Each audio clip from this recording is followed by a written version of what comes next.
Good morning, you guys. Thank you so much for tuning in. It is Wednesday today. My name is Mary and Rose. Today we're going to talk about our experience of coming to America, our likes and dislikes since I came to the United States whenever I was 5 and Rose was 10. So we're just gonna tell you guys what we liked and didn't like. Rose, what did you like about coming here?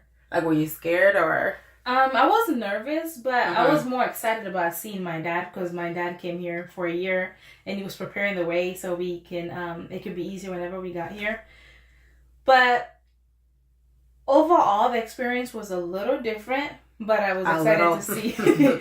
I was excited to see my dad. I mean, I was so scared. I remember just holding on to my uncle, like, I'm not about to get on this plane because I don't know where we're going. So I remember them lying to me and telling me, I get to go say bye to my dad for the last time and then I'll be back. So I was like, okay, I'll go say bye to dad. And then I'm here and I'm still here. I think the hardest part was English. Like, I only knew a little bit of English and I remember I actually got held back, you guys, but I was 5. So I went to the right grade, but I remember they gave me a sheet of paper and you had to circle what words you understood and what words you didn't understand. I remember I circled is and are. That's it. Everything else, I didn't know what they were talking about. I was like, what is this? And I remember them pulling, it was so bad. I remember them pulling me out of class like, Mary, come here. And then they took me back, you guys. Took me back the whole grade. I was like, wait a minute, because I don't know English.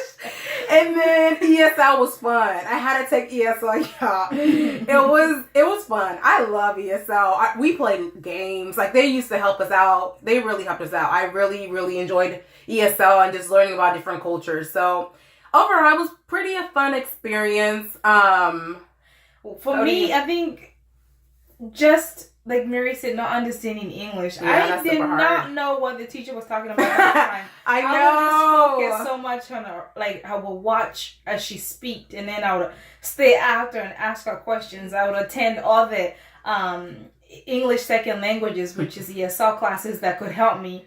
And it literally took me 8 years to understand English, guys. English is hard. It was just really different, and I remember just having like different letters were pronounced differently. It really threw me off.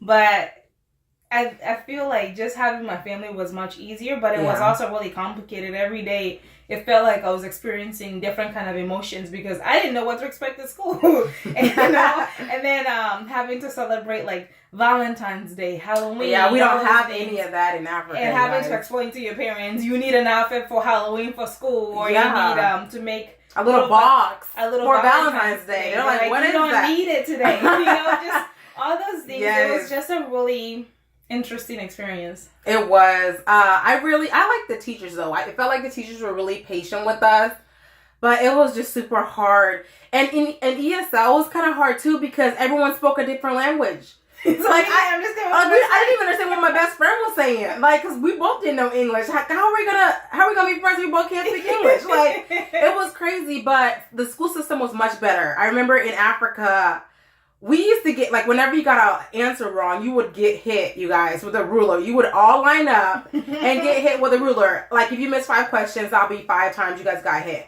Like, it was a very interesting school system. And here they're not as strict. So, I always made sure I knew what answers were right. Yes. I would study extra, but it was just, like, especially watching my sister's face expression whenever she was like, I got her back. And I'm like, Mary, you ended up in the right grade.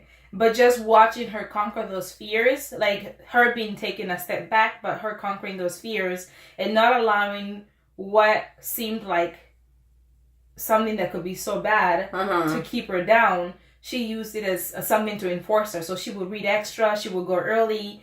If she was struggling with any kind of classes, she would not go to sleep until when she figured it out. So it was just, she didn't allow her certain circumstances of being in a new country to affect what she wanted to do. Yeah, and I think that kind of falls for all of our family. It was super hard. We struggled so much, you guys.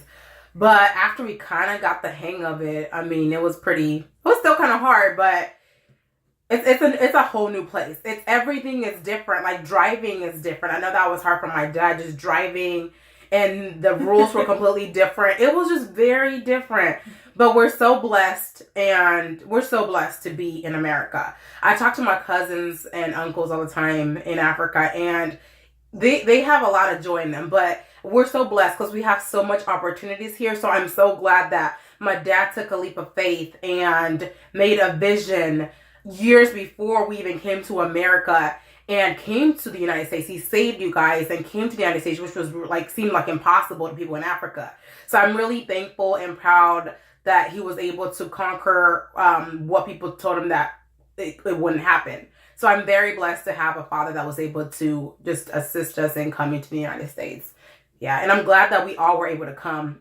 There's a lot of immigrants where we are at, and a lot of them don't have parents or siblings here. So we're so blessed that all of my siblings and my parents are both here. So we're really, really blessed.